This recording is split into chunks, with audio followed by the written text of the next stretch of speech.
time! Yes, welcome to Splatalot. We raise the drawbridge and invite 12 brave young contenders to go head-to-head with those despicable defenders as they compete to capture the much-treasured and highly coveted Splatalot crown. Yes! Will the defenders keep the castle safe from the attackers and protect their kingdom, or will the attackers overthrow them and in the end reign victorious? So who will tumble, who will tilt, who will teeter, and you guessed it, who will go splat? Well, hello! He's Dick. He's Dom, and this is Splatalot. You know what? We get asked a lot of Splatalot-related questions. The most common is this. Has anyone else noticed that dashing Viking defender called Gildar? Have enclosed a picture. Isn't he lovely? From a Mr. G. Ildar from Vikinghamshire. Hang on a minute. That's strange. These are all from him as well. How about that? If you haven't met him yet, don't worry, you're in for a treat. The rest of you simply want to know how to become the king or the queen of Splatalot. But here's the simplest answer. Be one of the fastest 6 in our opening moat challenge. Capture 1 of 4 flags in the stockade. And then finish first in the grand final. The Splatalot crown is then yours. See? Simple. Yeah, it's about as simple as doing your maths homework in a bath full of kippers. Let's see that moat challenge again. We begin with the skip across the pungent plank. Then it's the rolling mace. Look out for those spiky bits. The impossible incline is next, and that leads to the beastly battle axes. The rope bridge of disaster follows. Mind the trip hazards. And finally, the debilitating disc takes us to the finish line. But don't forget, all of this is against the clock. Yep, it's getting less simpler by the second. So's that sentence. And, of course, things are about to get even more less simple because the moat challenge, like all of the challenges, is defended by a bunch of nasty, mean, dastardly, What he means is it's time to meet the defenders. Don't they make a lovely bunch? In round 1, our 3 defenders will be the Croc, who won't stop till you drop, Croc Ness, the heartless huntress, Ballista, and the guy who writes his own fan mail, Gildar.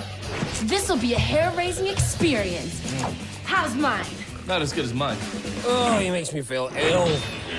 OK, let's get back to the course. Croc Ness is on the Splatzuka, Ballista's on the water drop, and Gildar has the slime stick. Here's our first attacker, Kate. Well, I hope that sets the tone for the rest of the show.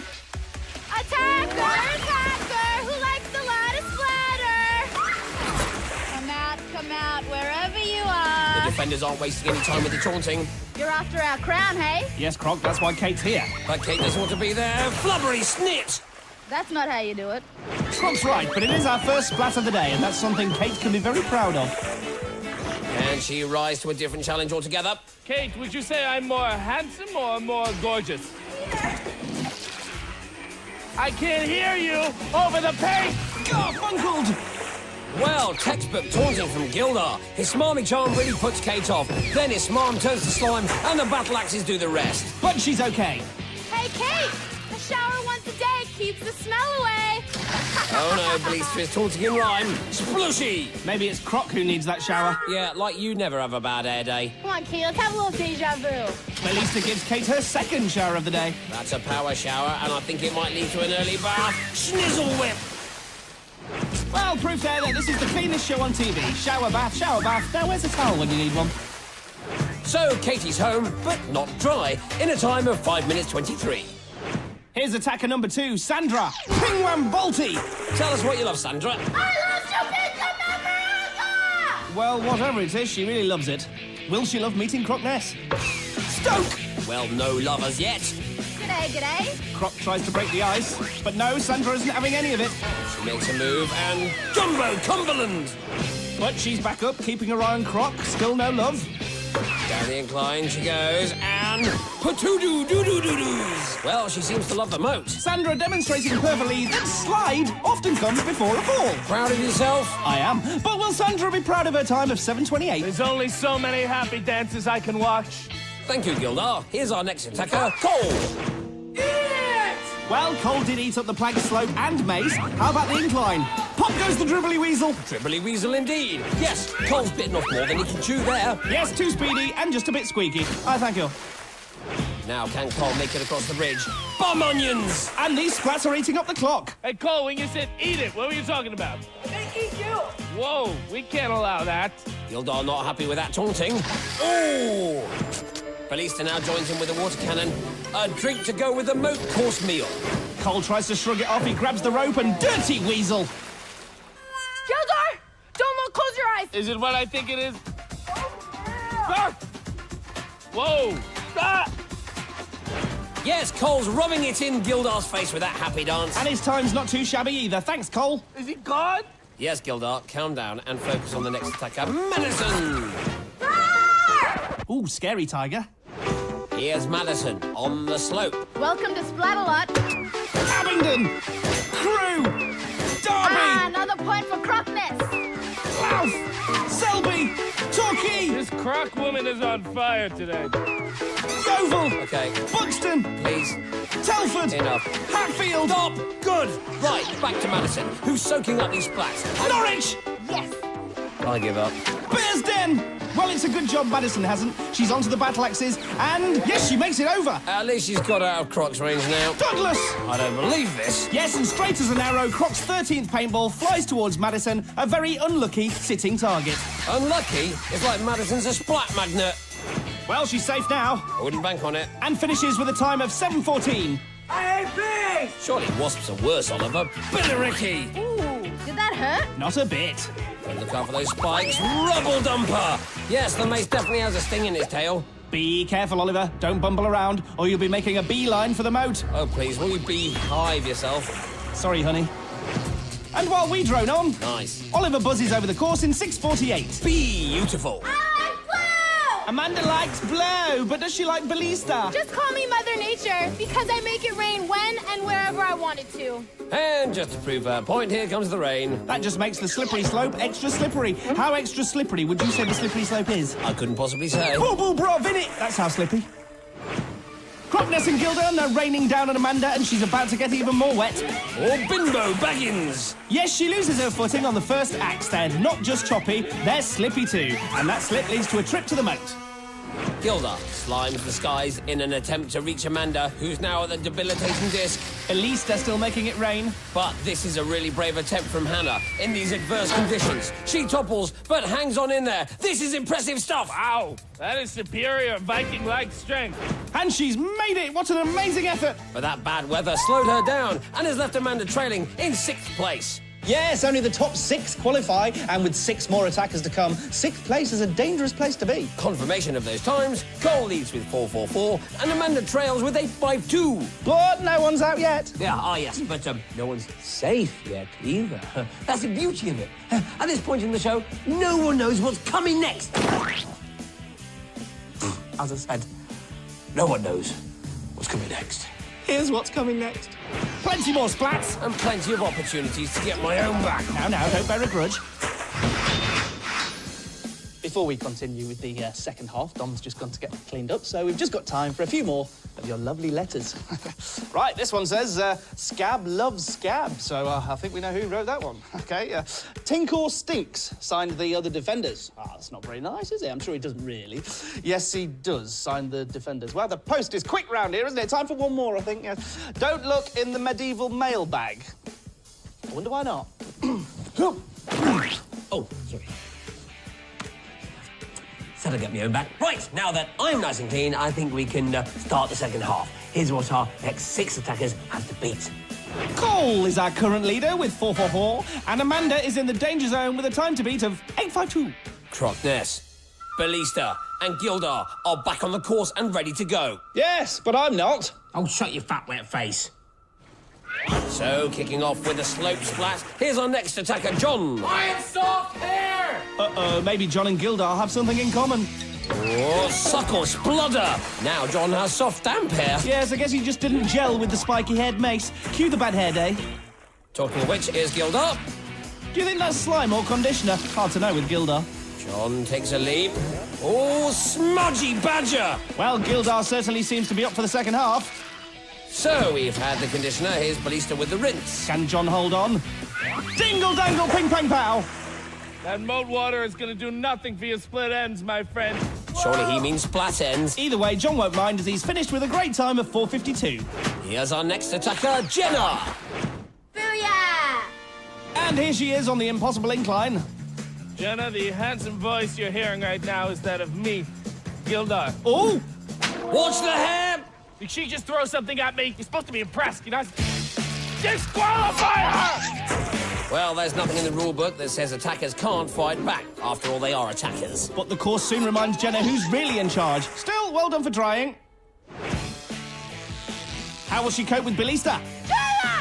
Well, she's unbalanced and goo-goo liquor. Jenna does her best to hang on, but there really is no room for error up there. But plenty of room in the moat. Well, she may have got the better of Gildar, but the course got the better of Jenna, and sadly, she's out. Here's attacker number 9, Jeff. Jeff, you're going the wrong way, love. Yeah! Well, here he is, going the right way on the mace. Oh, well, was the right way to start with. How about the incline? I suppose there is only one way to go. Plop whiffle. Now just a debilitating disc to go. What was he thinking? You have some weird tactics there, Jeff. Croc's right, but they may have paid off. With a time of 7 minutes 10, Jeff might just scrape in.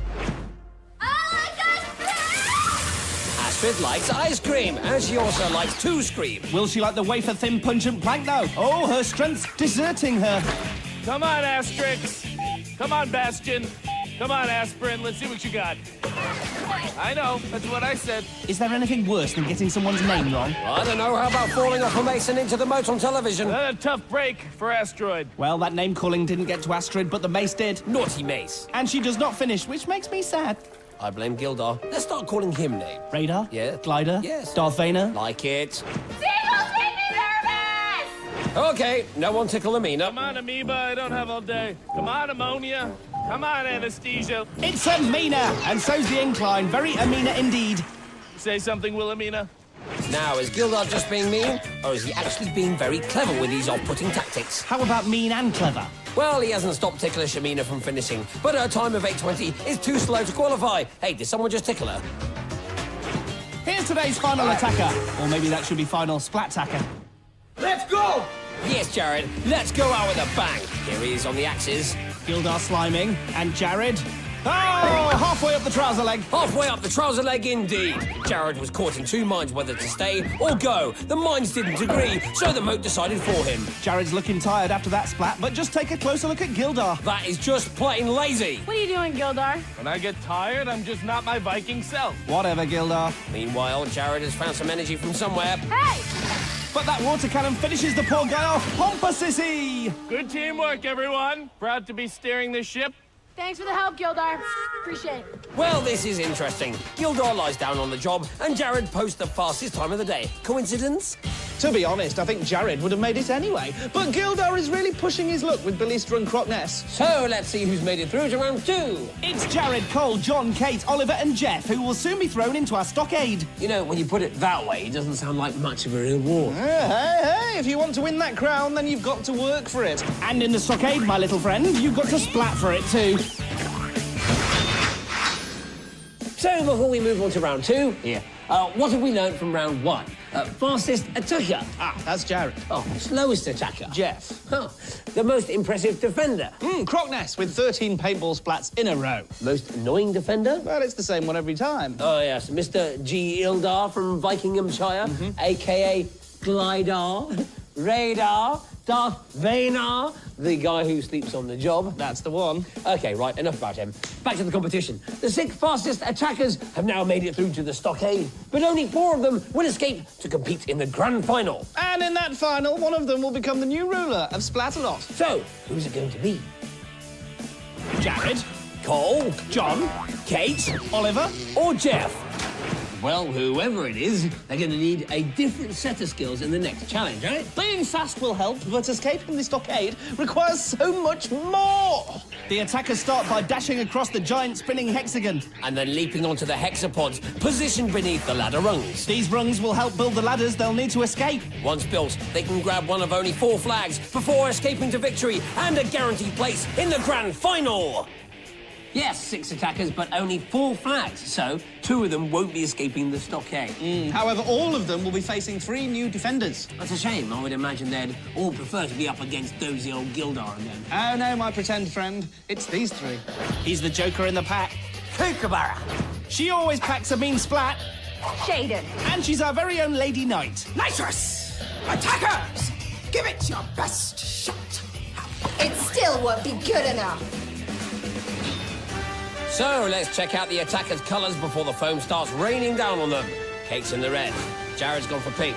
Cole has the navy helmet, John is in purple, Oliver's wearing orange, and Jeff is sporting green. Now, can the defenders stay focused? Looking good so far. And they're off! It's begun! Yes, Cook, that's what the klaxon's for. Early leaps from Oliver and John there. Not gonna make it easy for you. Nitrous foaming at the mouth and the cannon. Good landing from Kate, not so good from Cole. That's what's happening. Uh-oh, here come the goo grenades. But the attackers just keep shrugging them off. Jared has a rung, so has John, and Oliver. And Cole, it's a rung fest! Shaden decides it's time to slow them down with some slime. Tonka! Jared slips off his hexapod. Oh, and Jeff then does the same, nearly taking out the camera. Well, if you're on telly, you might as well try for a close-up. Not sure the goggles, helmets and foam work so well in the close-up, though. This guy's working well. John's almost finished his ladder. Shaden with more goo, and this time she splats Jared. Yes, Jared's pretty much the bullseye in the middle of the hexagon, and he almost has that rung knocked out of his hands. And that rung wasn't easy to come by. He's had quite a few crash landings. Yes, there's nothing worse than landing badly on your hexapods. Exactly. But what's this? John's grabbing the first flag. That springs Oliver into action. Careful, Ollie! And Cole is also thrown by the news. There he goes up the ladder, and John is the first attacker through to the grand final. So that means 3 flags and 5 attackers remain. 8 slime. Can a slime win Splat of the Day? I don't see why not. Jared still leaping well and landing badly. And it's catching. There goes Cole. And is that Jared again? Hard to tell with all that foam. Now, what's Cook up to? Not exactly the right time for a tea break. Oh, looks like he wants it milky. Surely this is as bad as Gildar earlier. What are the defenders thinking? Now, can the attackers take advantage of this? Well, not if Jeff and Kate can't make their landings. Shaden now making up for Cook's nonsense by sliming Oliver. How about some of this, attackers? You're not doing too well, buddy. Looks like tea break's over. Throbber! I don't believe it. The attackers fight back. And Jeff splats Kookaburra with a paintball and maybe teaches him a lesson. I'm not gonna cry. I'm not gonna cry. What is it, my dear? He threw something at me! Well, you've only got yourself to blame, Kook. I thought you were the defender. Green-haired freak. Oh, no, you didn't! Uh-oh. Oh, you're a green-head freak now, buddy. Now, what was Oliver thinking? Kook had lost the plot, but the taunting has just fired him up again. You're right, Cook's really got it in for Ollie now. Splurge. Ah, you know, if you squawk the squawk, you gotta walk the walk, little man. Yes, Kook's definitely back. Jared grabs the second flag. Bogies! And Shaden also defending Cook's honour with a bucket of slime for poor young Ollie. Jared now makes it to the top, and he is the second attacker to escape the stockade. Jeff grabs the third flag. And what's this? Oliver is nearly finished. No, he's forgotten to grab a flag. See, all that nonsense with Cook has distracted him. Nothing distracting Jeff. He's also through to the final. Cook doesn't want Ollie to go through, but he's going for the last flag. Kate still after rungs, and so is Cole, but I think it's too late. Yes, Oliver is climbing. Cole's still building. And the game is officially over. We have our finalists. Someone tell Cole it's over. While you're at it, tell Kate too. Take that, defenders! Oliver is still taunting. And that could come back to haunt him. Spooky. So, confirmation that today's finalists will be John, Jared, Jeff, and self-proclaimed tauntmeister Oliver. Doesn't he realise that all 6 defenders will be waiting for him in the final? Come on. When have they ever needed an excuse to give someone a good splat? True. But it's just going to add to the excitement as they all do battle over that much-treasured crown. Right, you. How about a splat stat attack and your splat stat hat? Oh, yes, right. Well, let's start with the facts. John has done well, yes. He came third in the moat challenge and then won round 2.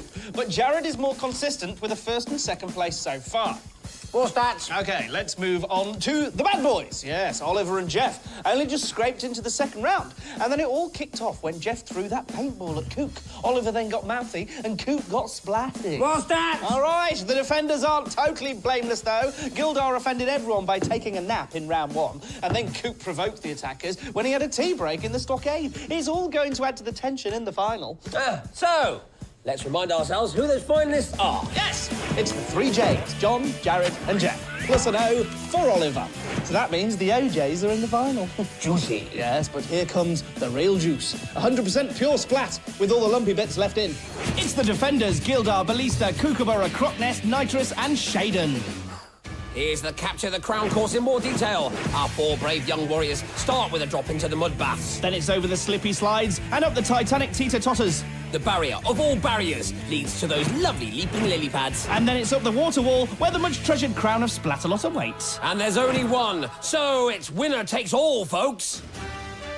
The attackers are ready to go. Jeff is in green. Oliver stays orange. John with purple-green combo. And Jarid in pink. Purple. Feather. Purple. Feather. Who knows what that means? But it doesn't matter now. The attackers are into the mud.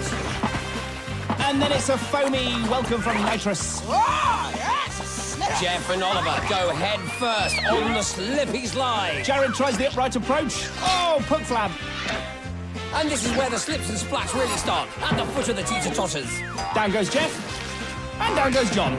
Remember, John won the last round. Distant memory now, eh? Crabbles! Crabbles! Sploosh! Congratulations on making it this far. And Shaden congratulates Jeff straight into the moat. Oh, and congratulations, Jarid. Congratulations, Ollie. Ah, but we must genuinely congratulate John. He's the first to the barrier. All right, Pink, let's go. Ooh, what's happening? Kook was aiming for Jarid, but hits the camera. Percy, our camera operator, chalks up his first splat of the day. It's upside down. Yeah, a bad villain always blames his Splatazooka. John leaps and makes it onto the lily pad. And it's hard to see through the jet of water, but it looks like Nitrous has run out of vapour. Basingstoke. Kook hit Nitrous. Yes! He hit a fellow defender. But he got the vaporizer working again, so we'll say nothing more about it. Jared, you're going the wrong way. John isn't. He's one leap nearer the crown. You can't beat it. Oh! We've got a comedian. Oliver and Kook are at it again. Smelly trouser sprouts. Kook has the last laugh after Oliver provides his own punchline. And check Jeff out. It's a Splatalot slapstick double act. Back to the lily pads. John is way out ahead, but Nitrous and Croc are pinning him down. Jared teetering, but this time he holds on. But John leaps even further ahead. The other attackers need to make a move soon, otherwise it'll be too late. Jarid makes it to the barrier, but he needs to have both feet firmly planted. No, that's not good enough. One more leap for John. And yes, he makes it. He's been leaping like a leaping lizard in a leap year. Jared back on the teeters. No, he's off. Ballista with a shot put splat. But she misses, and John is now at the water wall. Glinky land, and even taunting Oliver is lost for words. Can anyone stop John now? He's not going to get the crown. And finally, Gildar wakes up to what's happening. The other attackers are still struggling, and John is almost there. He's not going to do it. Gildar in denial. And Oliver in the moat. There it is! John reaches, and yes, he has the crown! All hail King John, the new king of Splatalot! It's all over for the other attackers. They can do nothing now, other than catch their breath. And what will the defenders be thinking? Especially Gildar. Told you never got me. Well, apart from that last little outburst, John was a pretty mild-mannered competitor. I mean, remember his battle cry? I have soft hair. So remember, it's sometimes the soft-spoken, soft-haired ones that you have to look out for. Here's something else we have to look out for. It's the splat of the day. Splat! What makes a splat special? Well, we're always searching for those unique splats that we've never seen before and may never see again. So with that in mind, here's Kook, the first to splat a fellow defender. And that's why we love him. Yes, a truly hysterical moment. Don't you mean historical? No, hysterical. This is historical. I have soft hair. Yes, this is how King John's journey began. He sped through the moat. Was the first attacker to grab a flag and escape the stockade. And despite some early teetering and tottering, he led from start to finish in his quest to capture the crown. Yeah! Don? Where are you? Sorry about this, ladies and gentlemen. We'll have plenty more splatterific entertainment for you next time. When I'm sure the defenders will be acting far more professionally than they did in this episode. Right, I'm off for a nap. See you later. Here's the flag ceremony. Oi! I am the king of the castle.